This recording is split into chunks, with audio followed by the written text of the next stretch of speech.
Assalamu alaikum students of class 4. I am your English teacher. Today is 3rd July 20. Day is Friday, lecture number 6 and week number 3. Students, hope you will be safe at home and will be doing your work regularly. Today we are going to start our Broadway workbook unit number 1, Do Not Soar Too High.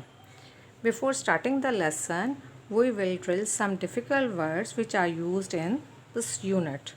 सोर उड़ना, ruled हकूमत की, island जजीरा, nature फितरत, victims मजलूम, escape फरार होना, string डोरी, melted पिघला हुआ, वैक्स मोम, फासंड बांधा, फ्लैप फड़फड़ाहट, एडवाइस नसीहत, सीरियसली संजीदगी से, प्रॉम्प्टेड आसानी से, सर्च तलाश, ड्रॉन्ड डूब गया. Student, this is your Broadway workbook number 4. Okay student, now open the book and write it on page number 8 and 9. Have you written? Okay, let's start our lesson. Name of the unit is Do Not Soar Too High. बहुत ज़्यादा ऊंचा मत उड़ना. A long time ago, there was a king called Minos who ruled the beautiful island of Crete.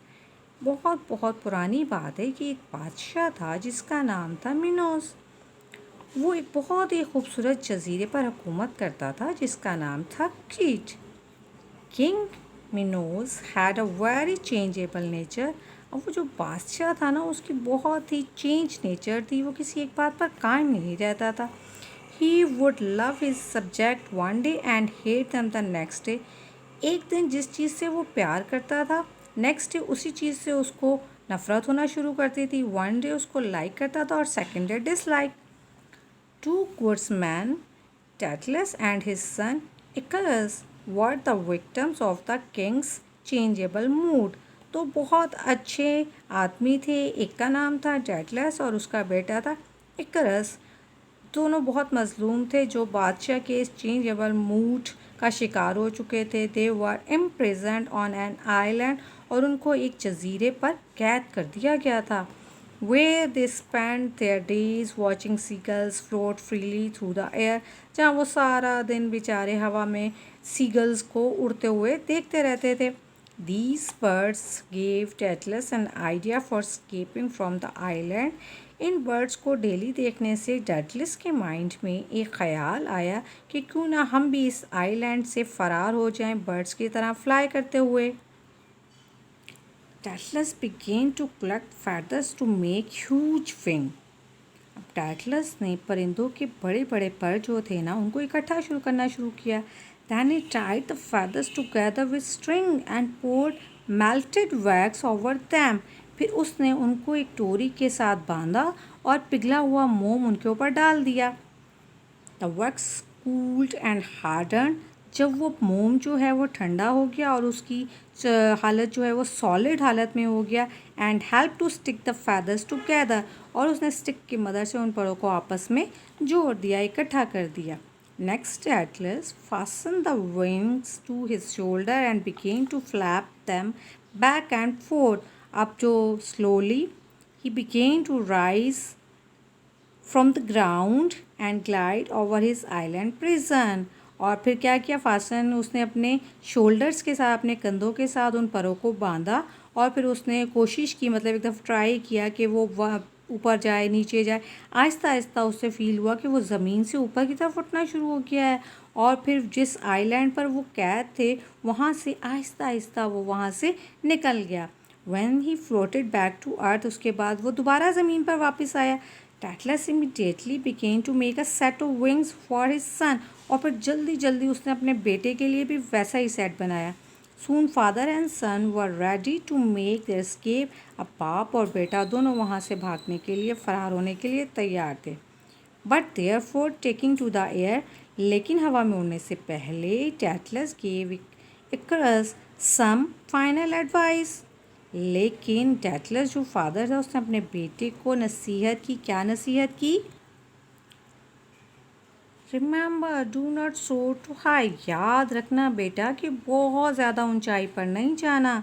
The heat of the sun will melt the wax, क्योंकि सूरज की जो गर्मी है उससे जो वैक्स है वो मेल्ट हो जाएगी, जो आपका पर जो आपके मोम से बने हुए हैं ना वो पिघल जाएंगे। And your wings will fall apart, और ज़मीन पर गिर जाएंगे। Icarus how did not take his father's advice seriously, उसने अपने बाप की बात को सीरियसली नहीं लिया। Once he was in the air, his joy at having escaped prompted him to fly higher and higher into the sky. जब वो हवा में चला गया तो उसकी तो खुशी की इंतहा नहीं रही कि वो इतनी आसानी से आराम से आसमान की तरफ ऊंचाई पे उड़ता जा रहा है, उड़ता जा रहा है। द हायर ही फ्लू, और जब वो बहुत ज़्यादा ऊंचाई पर चला गया, the warmer the air became, तो ऑब्वियसली क्या होना था, जब वो बहुत ज़्यादा ऊंचाई पर गया तो हवा जो है वो गर्म होना शुरू हो गई। The wax became to melt, और वो जो मोम है वो पिघलना शुरू हो गई। And the feathers become loose and flutter down, और जो उसके पर थे वो क्या हो गए, बिल्कुल ढीले पड़ गए और वो नीचे की तरफ चले गए। Icarus tried flapping his wing harder and harder. अब उसने बहुत कोशिश की अपने परों को फड़फड़ाने की, बार बार कोशिश की कि ये शायद दोबारा से मूव करना शुरू कर दे, but it was of no use, लेकिन अब इसका कोई फ़ायदा नहीं था। He fell headlong into the sea, और वो सर के बल सीधा समंदर में चला गया। Hearing his son cries, अपने बेटे की चीखने की चिल्लाने की आवाज़ सुनकर Daedalus began to search for him. अब Daedalus जो वो उसकी तलाश में निकल गया। But all he found were hundreds of feathers floating on the sea. और उसने क्या देखा कि समंदर की सतह पर बहुत सारे पर जो हैं वो तैर रहे हैं। पता है क्यों? पर क्यों तैर रहे थे? क्योंकि वो लाइट वेट होते हैं, और जो चीज़ लाइट वेट होती है वो पानी पर तैरना फ्लोटिंग करना शुरू कर देती है, और जो हैवी और सॉलिड होती है वो पानी में डूब जाती है। ये न्यू, वो जानता था। इकरस हैड ड्रॉन, कि उसका बेटा जो है इकरस वो डूब गया है। Okay student, now look at page number 9. Learn to read. Question number 1, 2, 3 and question number 4 will be done in classwork, and question number 5 to 8 you will be done in homework. Now look at question number 1. Once King Minos took a liking to a person, he would never harm that person. एक दफ़ा जब king Minos किसी शख्स को पसंद करना शुरू कर देता था तो वो उसे कभी भी दोबारा नुकसान नहीं पहुंचाता था। ट्रू और false? Did Daedalus and Icarus deserve to be imprisoned? Why not? आपके ख्याल में डेडलस और उसके बेटे इकरस को कैदी बनाना चाहिए था? नहीं, क्यों नहीं? If your answer is no, you will write no, they did not deserve to be imprisoned because. क्यों नहीं बनाना चाहिए था? No, they did not deserve to be imprisoned because they were. नहीं बनाना चाहिए था। क्यों नहीं बनाना चाहिए था? Because they were good men and victims. What gave Daedalus an idea for escaping from the island? What was the idea? किसने उसके mind में डेडलस के ये आइडिया डाला था कि उन्हें आइलैंड से किस तरह फरार होना चाहिए? Who gave the idea?